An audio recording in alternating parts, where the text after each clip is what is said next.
അപ്പം നമ്മൾ മധുരമുള്ള ചട്ടിപ്പത്തിരി തിന്നു കഴിഞ്ഞു. ഇനി ഇതിന് നേരെതിരി എരിവുള്ള ചട്ടിപ്പത്തിരി തിന്നില്ലല്ലോ, അതുണ്ടാക്കാൻ പോവാണ്. ഉണ്ടാക്കുന്ന ആരാണെന്നറിയോ? എന്താണ് പേര്? റിനീഷ.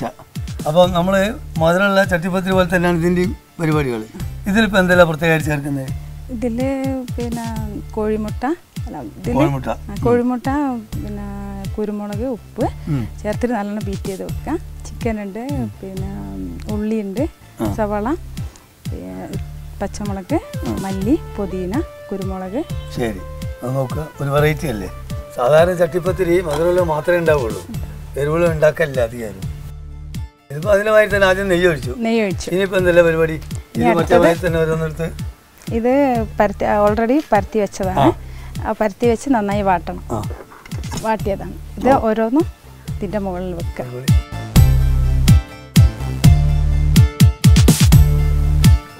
ഇത് നിങ്ങൾ വീട്ടിൽ ഡെയിലി ഉണ്ടാക്കിയിട്ട് നിങ്ങൾ സ്വന്തം കഴിക്കാനാണോ സപ്ലൈ ചെയ്യണം? അല്ല, ഓർഡർ അനുസരിച്ച് ഉണ്ടാക്കല്ലേ? ഇതിന് നല്ല ഓർഡർ ഉണ്ടോ?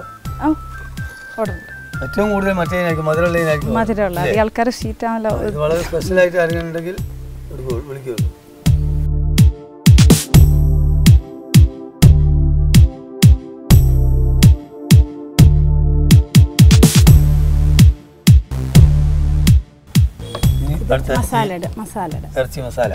ഇറച്ചിയുടെ മസാല ഓരോ കോരി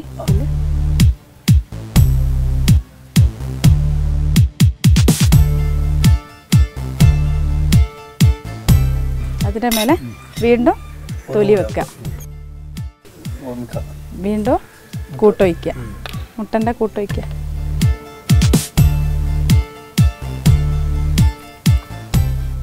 കുരുമുളക് പൊടി കോഴിമുട്ട, കുരുമുളകിൻ്റെ പൊടിയും കോഴിമുട്ടയും ഉപ്പും.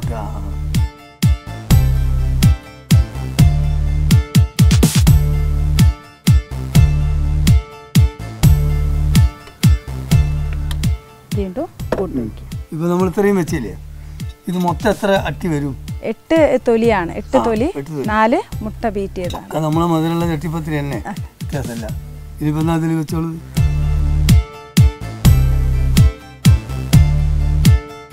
ഇത് ഈ മക്രൂണിയൊക്കെ വെച്ച് അതും ചെയ്യും, എരിവിൽ തന്നെ. ബീഫ് ഒഴിവാക്കിയിട്ട്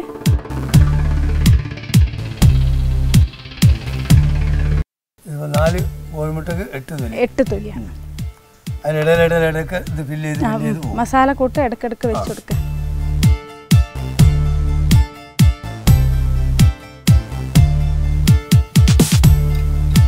അടുത്ത തൊലിയും കൂടി വെക്കുക.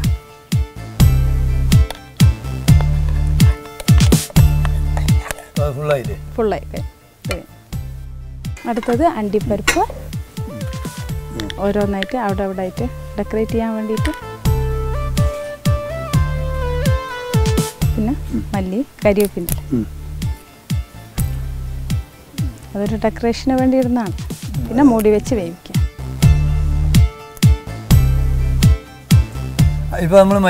മല്ലി, കരിവേപ്പിൻ്റെ ഇല, അണ്ടി ഒക്കെ ഡെക്കറേറ്റ്. ഇനിയിപ്പോൾ 6 kg നെയ്യ് മേലെ ഒഴിക്കാം. പിന്നെ മൂടി വെച്ച് വേവിക്കുക. ആദ്യം ഫുള്ളിൽ വെക്കുക, പിന്നെ ഒന്ന് ചൂടായി തോന്നിയാൽ സിമ്മിൽ. ഇത് വെന്ത് വരാൻ എന്തായാലും കുറച്ച് സമയം എടുക്കും. വെന്ത് കഴിഞ്ഞാൽ നമ്മൾ മറ്റേ മധുരമുള്ള ചട്ടിപ്പത്തിരിമായി തന്നെ രണ്ടിൻ്റെ ടേസ്റ്റ് വ്യത്യാസം ഉണ്ടാവുന്നുള്ളൂ. അത് മധുരം, ഇത് എരിവ്. ഇത് ഏതായാലും ആയിത്തീരുന്ന വരെ നമ്മൾ കാത്തിരിക്കേണ്ട. ആയാലും സംഭവമൊക്കെ ഒന്ന് തന്നെ. ഇനി അത് മാത്രമല്ല, എനിക്ക് അടുത്ത മക്കാനി പരിപാടിക്ക് വേറൊരു സ്ഥലം വരെ പോകണം. അത് എവിടെയാണ്, എന്താണ് പരിപാടി എന്ന് നമുക്ക് അവിടെ എത്തിയിട്ട് പറയാം.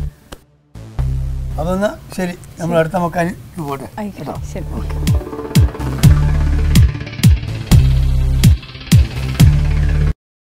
ചായ മക്കാനി ചോട്ടിൽ റാപോലെ ചായ വീത്തണ മൂപ്പരെ കടുപ്പം ഒട്ടും കുറച്ചിടാതൊരു പടക്കം പോലൊരു ചായ.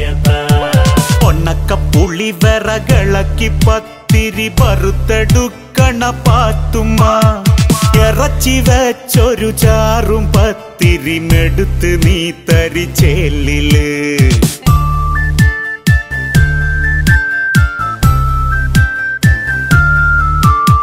കടുക്ക നിറച്ചത് ചില്ലല്ല, മരക്കകത്ത് കിടന്നെന്ന് ചിരിക്കണ്ട്.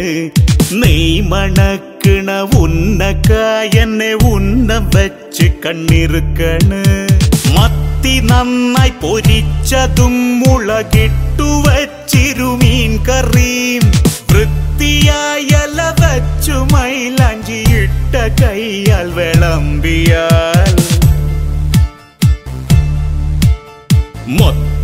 മൊത്തമായിട്ടടിക്കാൻ വയറുമെ കൊട്ട വച്ച് ഞാൻ കെട്ടണം മൊത്തമായിട്ടടിക്കാൻ വയറുമെ കൊട്ട വച്ച് ഞാൻ കെട്ടണം ചായ മക്കാനി ചോട്ടിൽ റാ പോലെ ചായ വീത്തണ മൂപ്പരെ കടുപ്പമൊട്ടും കുറച്ചിടാതൊരു പട്ടക്കം പോലൊരു ചായതാ